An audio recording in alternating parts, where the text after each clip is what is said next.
Why Otis Redding and the Barkays never came home from Madison. Just anticipating.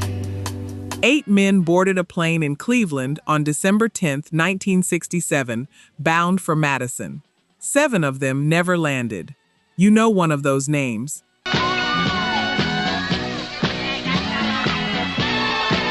The other 7, the pilot, the valet, 4 teenagers from Memphis, the one man who came out of the water, you have never heard said out loud. Today, all 8 get said.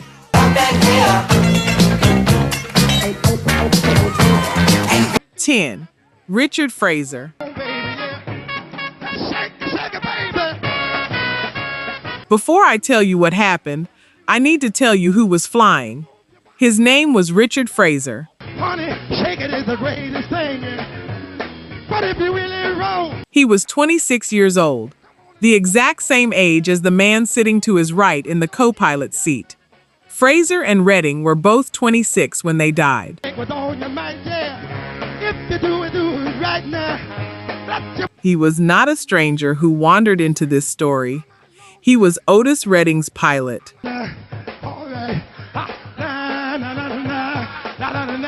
He flew the man and the band city to city, night after night, in an aircraft Redding had bought because a private plane was what success looked like when you had spent 5 years living out of the back of a station wagon on the Chitlin circuit.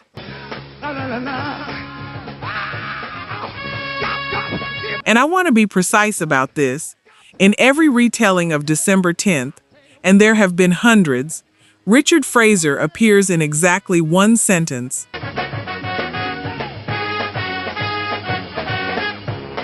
Usually the last one, usually as a category rather than a person. The pilot also died. He had a name. He had people who loved him. And he got up that Sunday morning in Cleveland and did the job.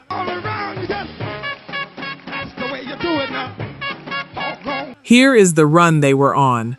On December 9th, they had flown the Beechcraft into Cleveland to appear on Don Webster's upbeat television show, on a bill that included Mitch Ryder and the Detroit Wheels. One more. Feel pretty good, y'all.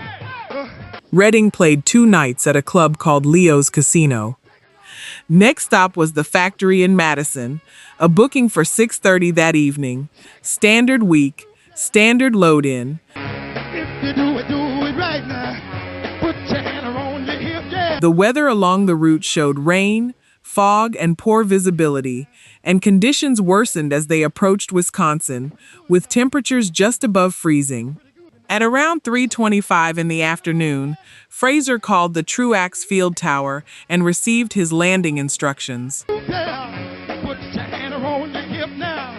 Come on and let your back on. Everything was normal until the aircraft was roughly 4 miles from the runway.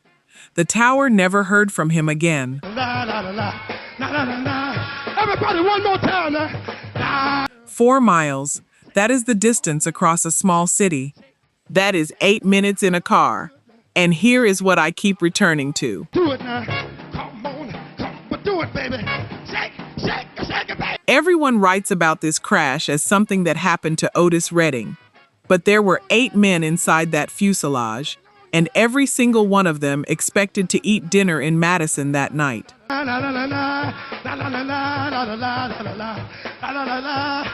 9. Matthew Kelly.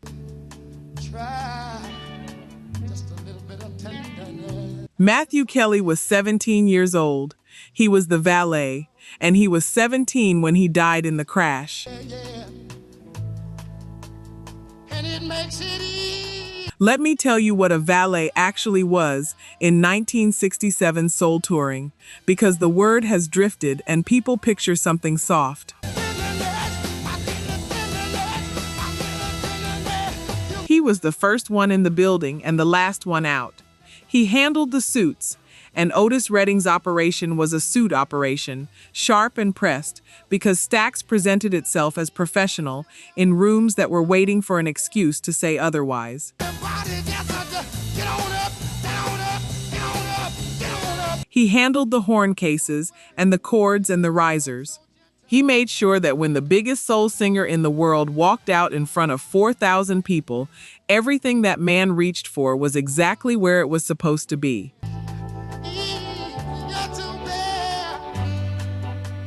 17. On the greatest job of his life. Learning a business from the inside at an age when most people are learning to parallel park. That's all you got to do. And this was not a lax operation to come up in. Redding was a strict professional who reportedly fined his own band members for showing up late to gigs. So understand who Matthew Kelly had to be to hold that position at 17. He was reliable. In a business that ran on nothing else, he was the one they trusted with everything that mattered. Matthew Kelly has no biography, no discography for a label to reissue, no master tapes to mine, no anniversary box set, no estate. When December 10th comes around every year and the tributes run, he is the clause at the end of the sentence, and their valet. That is not anyone's malice in particular. It is simply how the record keeps itself. It keeps the people who made product. It does not keep the people who made the product possible.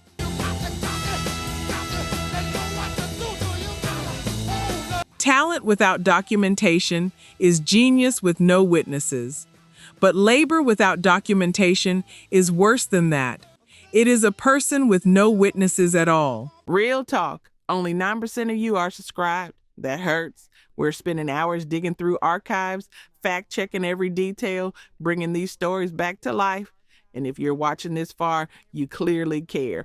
So hit subscribe. It's free and takes 2 seconds. Now, to my subscribers, barely any of you have joined the membership. And honestly, that stings even more. You know the work we put in. You keep coming back. If these videos have ever made you feel something, if this music means something to you, join the membership. It's one coffee a month, and it's the only way we keep this going. Let's build this together. All right, back to it. 8. Ronnie Caldwell.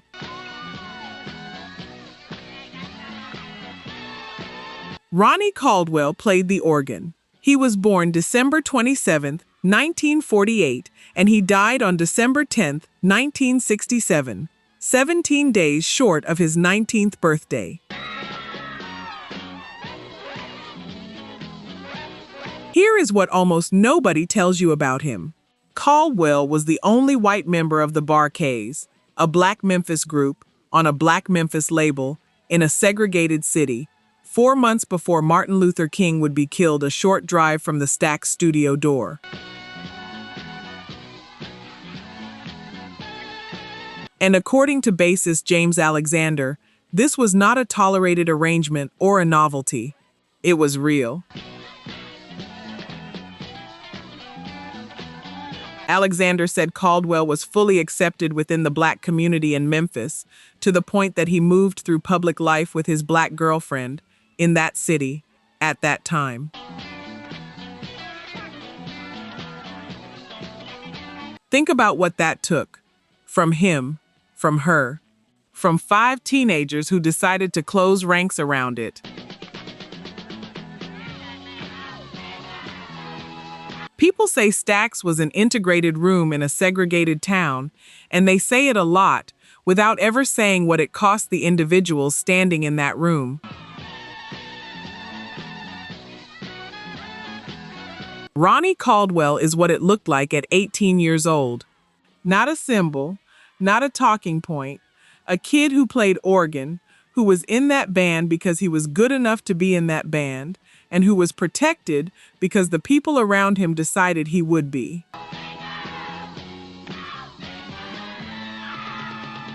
He is on the credits of Soulfinger, one of 6 names, all of them under 20. And I need you to hold that for a moment, because of what happened next. In the water, after the impact, Ben Cauley, the only man who survived, heard Ronnie Caldwell calling out for help. He was alive. For some period of time in that freezing lake, Ronnie Caldwell was alive and calling out. And the one person who could hear him could not swim and could not reach him. That is the truth of what happened. It deserves to be said clearly rather than softened, and it deserves to be said by somebody, because for 59 years it has mostly gone unsaid.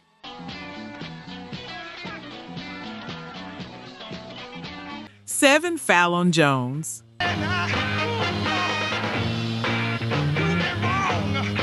Phalon Jones played tenor saxophone. He was 19 years old.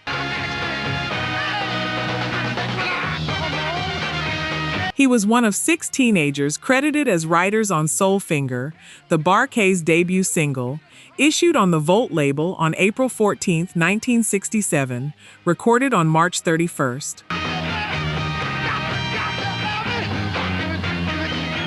A record that went to number 3 on the Billboard R&B chart and number 17 on the Hot 100.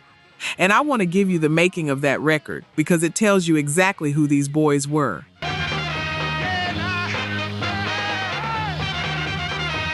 The shout of the title on that song is not the band.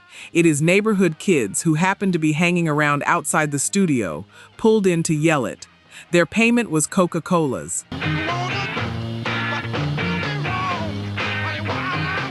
That is the Bar-Kays in 1967. A top 20 pop hit made by teenagers, finished by children, paid for in soda.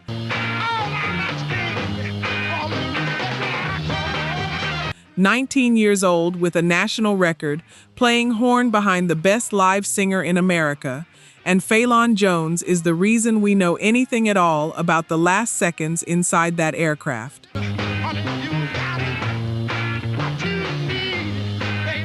Ben Cauley had been asleep. He woke seconds before impact, and what woke him was Phalon Jones looking out the window and saying, "Oh no, that is it."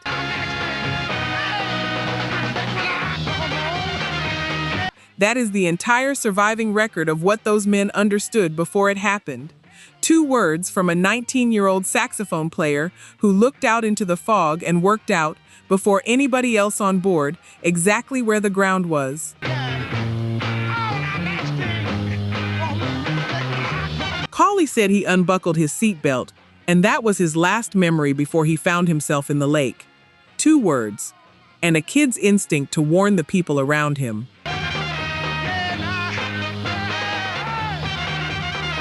Now I am going to say something plainly that most tellings of this story tiptoe around.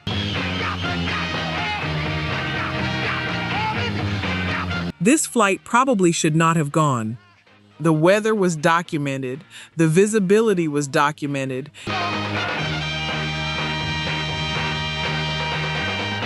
and the decision was made anyway because there were shows booked at a club in Madison that night, and Otis Redding did not miss shows. That was the entire architecture of his reputation.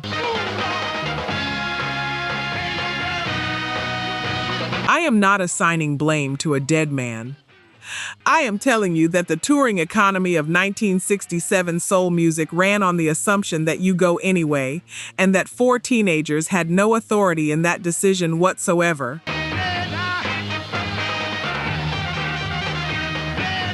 Whether that culture is what killed 7 people that afternoon, I think you already know what I believe.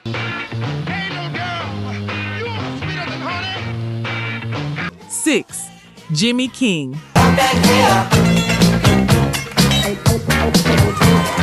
Jimmy King played guitar. He was born June 8, 1949, which means that on December 10, 1967, he was 18 years and 6 months old.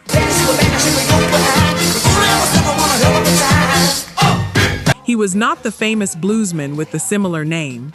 He was a Memphis teenager who came up through a high school band called the Imperials.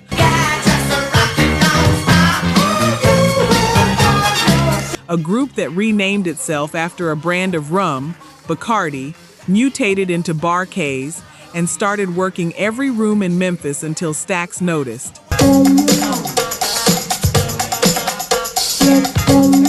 And when Stax signed them, it was not a courtesy signing. The label brought them in as a second studio band, the group that would cover for Booker T and the MGs when the MGs were unavailable.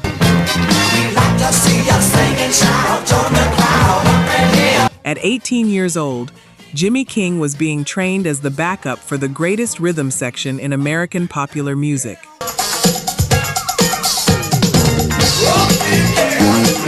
They were tutored for the job directly by Al Jackson Jr., by Booker T. Jones, by the MGs themselves. Booker T wrote the liner notes on their debut album. That is the equivalent of being handed the keys, at 18, by the people who built the instrument.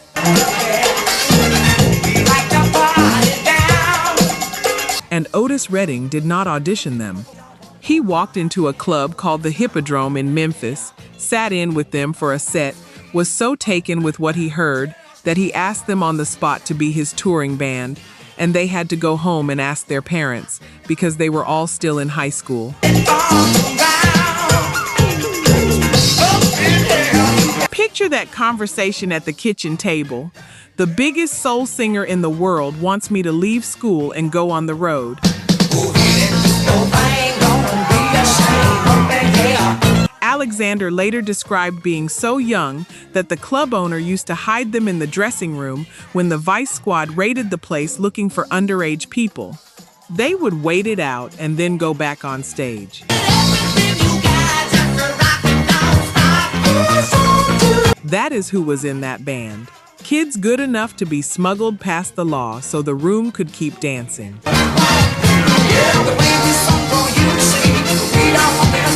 Jimmy King's body was one of the first two recovered from Lake Monona on the Sunday, along with the pilots.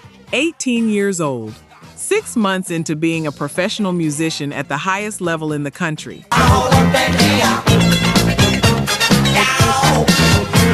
If you have ever seen the photograph of the original 6-bar Ks, matching suits, faces unmistakably young, you have seen him.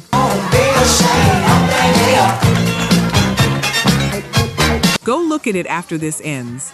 It is the most quietly devastating band photo in American music.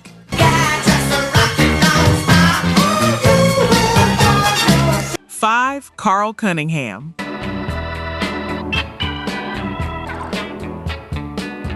Carl Cunningham played drums. He was a teenager. And I have to tell you something uncomfortable about him, because this channel does not paper over gaps in the record.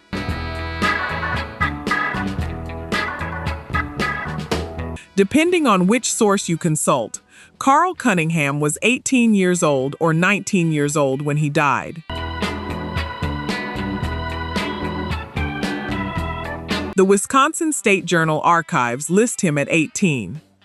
Other documentation gives his birth year as 1948, which would make him 19. Let me be clear about what I am saying to you.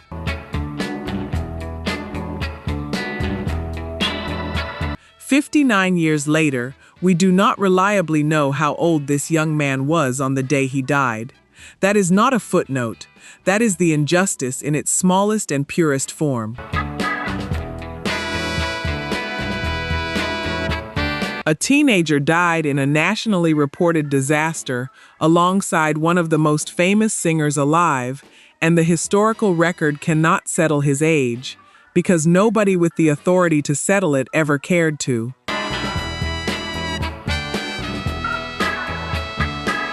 He was good. He was the drummer on a top 20 pop record before he could legally do most things an adult can do. He was in the pocket behind Otis Redding on over 100 shows. The band played more than 100 dates together in that stretch before the crash.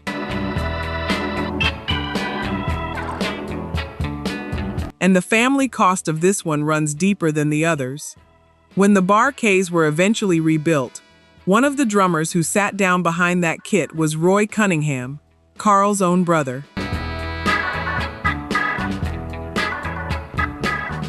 A family carrying a family's loss into the same room, on the same instrument, in front of audiences who mostly did not know, Here is the part I found last, and the part I have not been able to put down.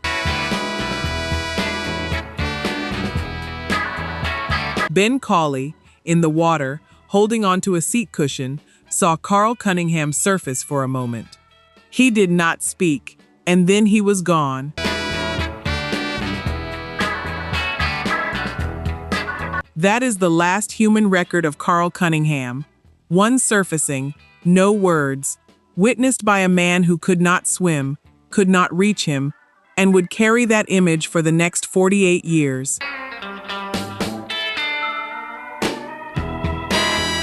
We do not know how old he was, but we know how he left.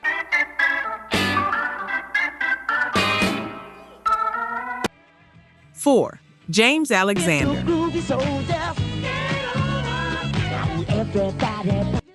James Alexander played bass. He is alive today. He is the reason the Bar-Kays still exist as a working band.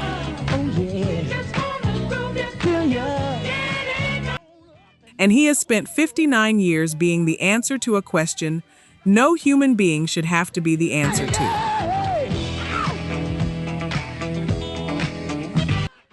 Here is why he lived.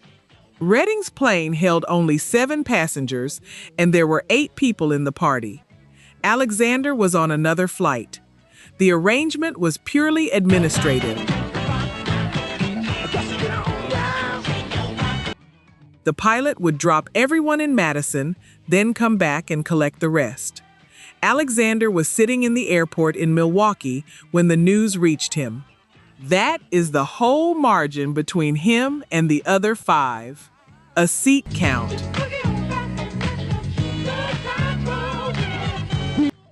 And if this is new to you, that is not your fault. It has never been the part of the story anybody chooses to lead with, but it does not have to stay that way. Alexander was brought to the scene and had to identify the bodies of his best friends. He was 18 years old.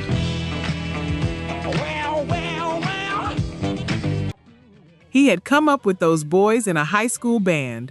He described it afterward as a numb, empty feeling, waking up to find that people you had been laughing and talking with earlier that same day were simply not there anymore.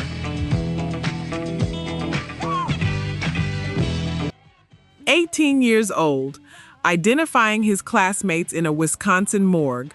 Neither he nor Ben Cauley made it to the funeral. They were too shaken to go.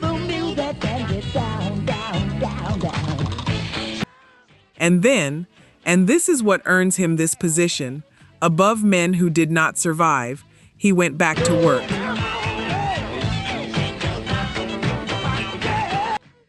He and Cauley took on the painstaking job of rebuilding the Bar-Kays from nothing, bringing in Michael Tolles on guitar, Harvey Henderson on saxophone, Ronnie Gordon on keys, and Carl Cunningham's brother Roy on drums.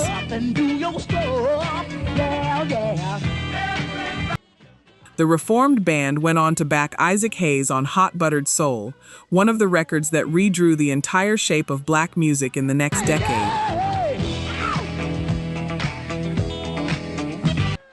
They could have let the name die in that lake with the boys who built it. Nobody would have said a word against them. They decided instead that the name would keep working.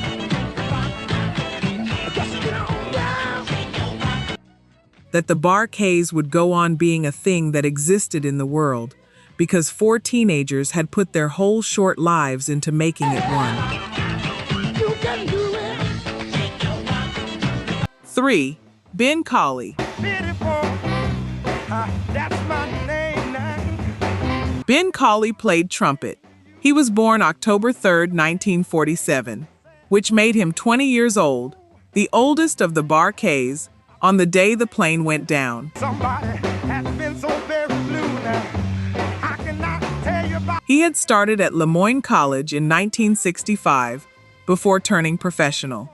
He could not swim. He had never learned. He had fallen asleep on that flight, clutching his seat cushion. The aircraft entered the water at a sharp angle, and Cauley was thrown clear through an opening in the fuselage.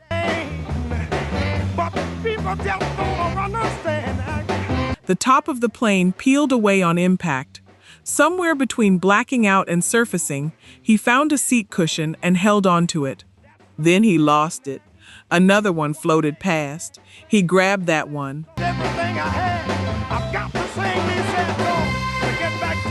A man who could not swim, kept alive by 2 pieces of foam he did not choose and could barely hold.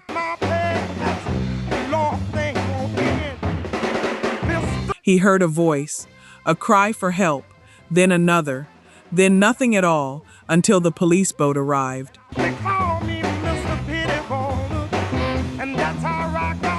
He was pulled out roughly 20 minutes after the impact was first reported by someone on shore who had heard the sound of it.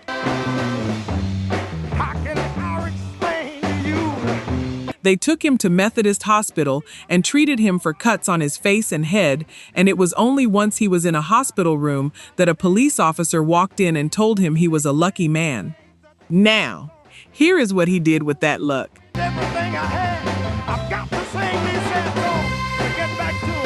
He did not disappear into it. He did not spend his life as a footnote to somebody else's tragedy.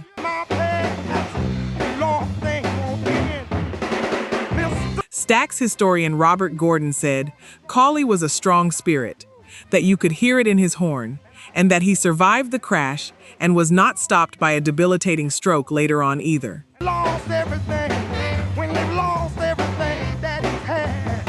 30 years afterward, when Madison held a memorial gathering at Monona Terrace, Cauley came, his first time back in that city since the crash, and the room stood for him. He returned again for the 40th anniversary in 2007, and he sang The Dock of the Bay.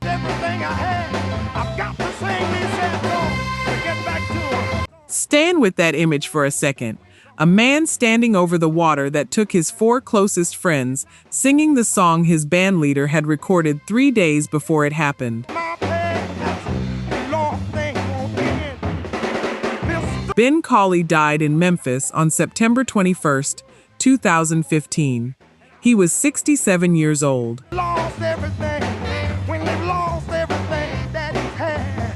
2. The question nobody answered here. Nobody knows what I feel inside. Is the fact nobody knows why that plane went into Lake Monona. Not the story is complicated. Not there are competing theories. According to the federal record, a specific cause for the crash was never determined. 7 dead, including a national recording star, and the file closes with no answer. There is one thread that has never gone away. Newspaper reporting the day after the crash quoted Cauley saying he had heard a mechanic remark 2 days earlier that the plane's battery was not producing full power. Honey, I saw you there last night. And the report noted that a faulty electrical system would make an instrument landing dangerous because that kind of approach depends on precise radio signals. Put those pieces beside each other. An instrument approach, heavy fog, freezing conditions, 4 miles from the runway, and a reported concern about the electrical system 2 days before. I still want you to stay. That is not proof. I will not tell you it is proof. This channel does not manufacture certainty out of coincidence. But I will tell you plainly that a mechanical concern was raised by the only living witness, and the official conclusion, to this day, is undetermined. I don't want you to ever leave. And the lake did not give everything back. One of the men in the rescue boats that Sunday afternoon reached out and pulled a dark gray attaché case off the surface of the water. That case and its contents became one of the enduring mysteries of the crash.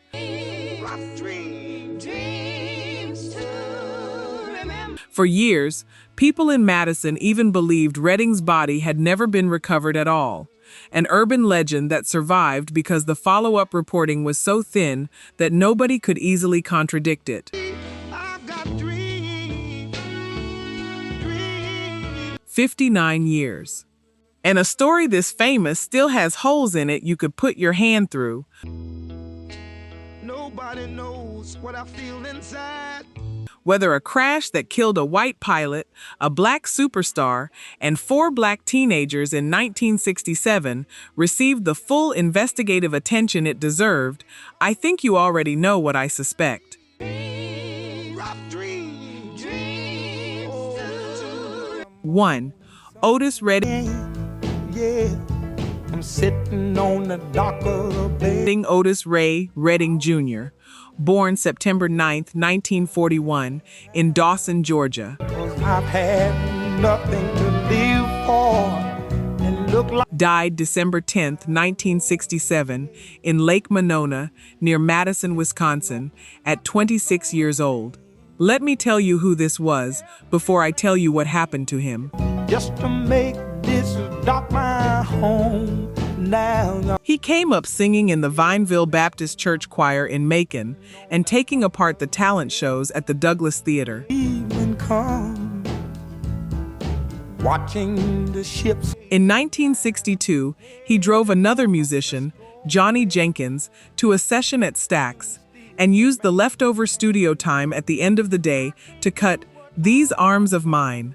That is how it started, on borrowed minutes. Roll in, and then I watch them roll away. By June of 1967, he was the only soul act on the bill at Monterey Pop, taking the stage around 1 in the morning in front of an exhausted crowd of hippies he affectionately called the Love People, and he destroyed the room. On the dock of the bay, watching the tide. That September, Melody Maker's readers voted him the world's top male vocalist, ending Elvis Presley's 8-year hold on the title. Ooh, I'm just sitting on the dock of the bay. He wrote Respect. He wrote and produced Arthur Conley's Sweet Soul music. Now here is the fact that almost nobody believes when they first hear it. I left my home in Georgia. While he was alive, Otis Redding never had a top 20 pop hit in America. His best pop showing was number 25, with Try a Little Tenderness, in early 1967, after 21 R&B chart entries. Wasting time. 21 R&B hits, and the pop mainstream would not open the door. So he changed. I roll away. Ooh, I'm sitting on. Recovering from surgery to remove polyps from his vocal cords, holed up on a rented houseboat in Sausalito in August of '67, listening to Sgt. Pepper, he began writing something unlike anything he had ever done. No gospel shout, space and stillness instead. On the dock of the bay, wasting time. He and Steve Cropper cut it at Stax across 2 sessions, November 22nd and December 7th. Things still remains the same. I can't do what. The ending was left unfinished, and there were doubts inside the label that it was too pop for an Otis Redding record. 3 days later, he was gone. Nothing's gonna come my way, so I'm just gonna. You know this song. It has been in your life as long as you have had one. But knowing the song and knowing what it cost to finish it are 2 different kinds of knowing. Let me give you the second one. Watching the tide roll away. A devastated Cropper went back into the studio to complete his friend's last session, adding the seagulls and the waves, lifted off a record meant for jingle work. The whistle at the end, the most famous whistle in American music, was Redding's Move to the Fade. Sittin' on the Dock of the Bay was released January 8, 1968. Listen, 2,000 miles I roam. It went to number 1 on the Hot 100 and number 1 R&B, held the Pop Summit for 4 weeks, and became the first posthumous #1 single in American chart history. The morning sun, I'll be sitting in the... The door finally opened. He was in the ground when it did. His body was recovered from the lake on the Monday, still strapped into the co-pilot's seat, next to Richard Fraser. I roll away. Ooh, I'm sitting on... On December 18th, roughly 4,500 mourners packed a 3,000-seat hall at Macon City Auditorium, with thousands more outside. Just to make this dock my home now. James Brown was there, Wilson Pickett, Solomon Burke, Percy Sledge. Jerry Wexler gave the eulogy, and his voice broke. Headed for the Frisco Bay. Wexler called him a natural prince. They buried him at the Big O Ranch, 300 acres north of Macon, that he had bought a year earlier. Roll in, and then I watch him roll away. 26 years old, a wife Zelma, 3 children, a ranch he had owned for 1 year. And people tell me to do